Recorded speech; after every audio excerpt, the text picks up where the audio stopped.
Educational creativity চ্যানেলে সকলকে স্বাগত। আপনারা জানেন যে কলকাতা হাইকোর্টে কোর্ট নাম্বার 14-তে জাস্টিস বিভাস পটনায়কের বেঞ্চে আজ স্টেট 2014 এএমআর মামলার শুনানি ছিল। সেখানে আপনারা দেখেছিলেন যে পশ্চাদের পক্ষ থেকে শুরু করে আরও অন্য পক্ষের সমস্ত অ্যাডভোকেটরা উপস্থিত ছিলেন, যে দিব্যেন্দু চ্যাটার্জি, প্রতীকদার মহাশয়, বিদ্যস্বামী, সুদীপ্ত দাশগুপ্ত এবং এছাড়াও সুবীর সান্যাল সবাই উপস্থিত ছিলেন এই মামলার ক্ষেত্রে। তো যথারীতি 2টোর সময় মামলাটি ওঠেন এবং এই মামলায় কী কী মন্তব্য হয়েছে, বিচারপতি কী কী বলেছেন, পুরো বিষয়টি বলবো। তার আগে একটি বিষয় আপনাদেরকে বলে রাখি, এই ওএমআর মামলা পিটিশনারদের পক্ষে ভালো জায়গায় নেই, মানে দীর্ঘায়িত হচ্ছে, কারণ অনেক দিন ধরে এই মামলাটি চলছে। আর তাছাড়াও কিছু পয়েন্ট আপনাদেরকে অবশ্যই বলবো। আর এছাড়াও সিবিআই কিন্তু এই মামলার তদন্ত শেষ করেছে, এটাও আমরা বিভিন্ন সূত্র মারফত জানতে পেরেছি, এবং নতুন কোনো তথ্য উত্থাপন হয়নি, যে আগের যে তথ্য ছিল সেই তথ্যই। তো প্রসঙ্গত যে বিষয়টি এসেছে, প্রথমে একটি জুনিয়র অ্যাডভোকেট তিনি একটি এই রিলেটেড মামলা মেনশন করার চেষ্টা করেন, তিনি সকালেও চেষ্টা করেছেন, সেটা বললেন। তারপর দিব্যেন্দু চ্যাটার্জি ওখানে প্রেয়ার করেন যে মামলাটি যাতে অ্যাসাইন করে নিয়মিত শোনা হয়, সেই প্রেয়ার কিন্তু দিব্যেন্দু চ্যাটার্জি পিটিশনারদের পক্ষে করে থাকেন। আপনারা দেখেছিলেন যে সিনিয়র অ্যাডভোকেট প্রতীকধর মহাশয় তিনিও উপস্থিত ছিলেন এই মামলা শিক্ষকদের পক্ষে শুনানি করার জন্য।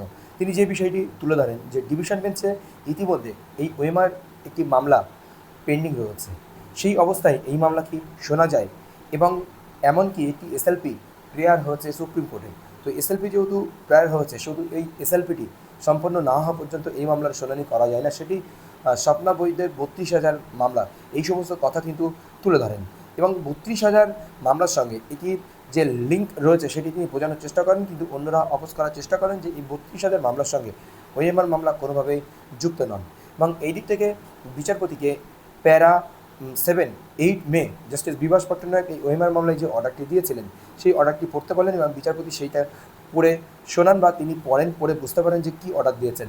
তিনি ভেবেই নেন তাহলে আমার 8 মে যে অর্ডারটি ছিল সেই অর্ডারটি আমাকে দিতে হবে। ওই দিক থেকে দিব্যেন্দু চ্যাটার্জি যিনি ছিলেন পিটিশনারদের পক্ষে, তিনি সিবিআইয়ের যে বিষয়টি জাস্টিস রাজাশেখর মান্ডার বেঞ্চে যে সমস্ত বিষয়গুলো ঘটেছিল সেই বিষয়গুলো তুলে ধরেন, এবং এক্সপার্ট কমিটি গঠন করে প্রয়োজনীয় তথ্য বা ব্যবস্থা নিতে বলা হয়েছিল, বা ওএমআর যে করে হোক রিট্রাইভ করতে হবে, প্রাথমিক শিক্ষা পর্ষদ তার জন্য অর্থ দেওয়ার ব্যবস্থা করবে, যতটা খরচ হবে সেই বিষয়টি উঠে এসেছিল। প্রতীকদার মশাই আরেকটি কথা তখন তুলে ধরেন যে ডিভিশন বেঞ্চে এই মামলা পেন্ডিং রয়েছে, সেখানে আমাদের প্রশ্ন ছিল মেইনটেনেবিলিটি গ্রাউন্ডে, যতক্ষণ না সেই মেইনটেনেবিলিটি গ্রাউন্ডটা বা মামলার জাজমেন্ট আসছে বা অর্ডার আসছে, ততক্ষণ এই মামলা আপনি শুনতে পারেন না, এই বিষয়ে তুলে ধরেন। তো বিচারপতি ভাবেন যে এই মুহূর্তে আমার এই মামলাটি শোনা উচিত নয়, বিচারপতিও এটি ভাবতে থাকেন। এরপরেই যে বিষয়টি উঠে আসে যে 45 দিন সময় দিয়েছিল টেট পরীক্ষা হওয়ার পর থেকে, এবং 500 টাকাতে দিয়ে আবেদন করতে হয়েছিল নিজের ওএমআর দেখার জন্য, কিন্তু পিটিশনাররা সেই সময় 45 দিনের মধ্যে আবেদন না করে প্রায় দীর্ঘ 6 বছর পরে তারা আবেদন করছে, এবং তারা 2022 সালে এসে তারা এই মামলা দাখিল করছে, বা 2023 সালে এসে। ইতিমধ্যে শিক্ষক শিক্ষিকারা যারা এই টেট দিয়ে চাকরি পেয়েছে, তারা 9 বছর ধরে তারা চাকরি করছে। এই বিষয়টি তুলে ধরেন প্রতীকদার মহাশয়। তারা 45 দিনের মধ্যে ডাটা কেন চাননি, আর তারা এখন 6 বছর পরে কেন কোর্টে আসেন, সেই বিষয়টি তুলে ধরেন।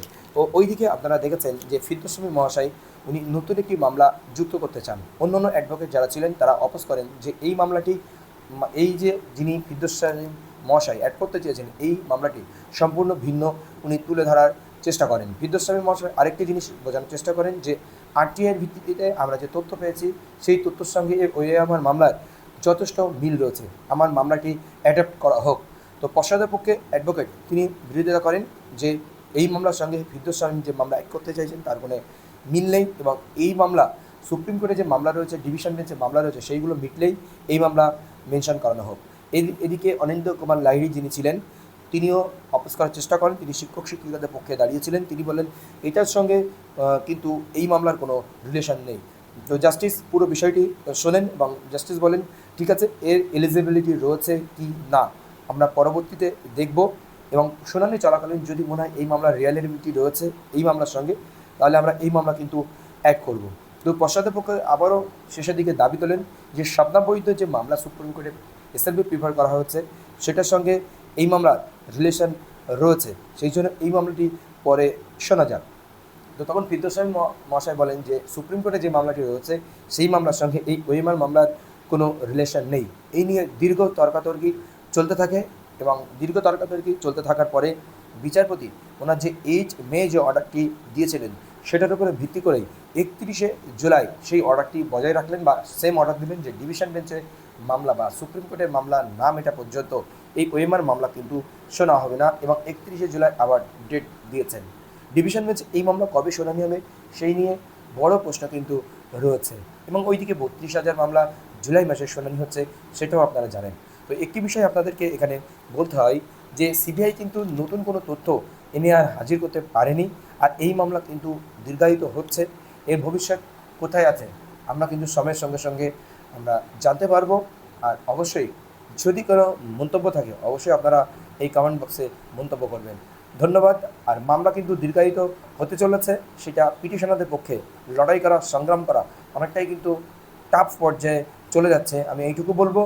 আর শিক্ষক শিক্ষিকাদের একটা অ্যাসুরেন্স করবো একটাই, যে পর্ষদ 45 দিন সময় দিয়েছিল, সেই 45 দিনের মধ্যে এরা আবেদন না করে 2022 সালে এসে কোর্টে আবেদন করছে। এটা কিন্তু একটি ভ্যালিড পয়েন্ট এই ওএমআর মামলার জন্য। ধন্যবাদ।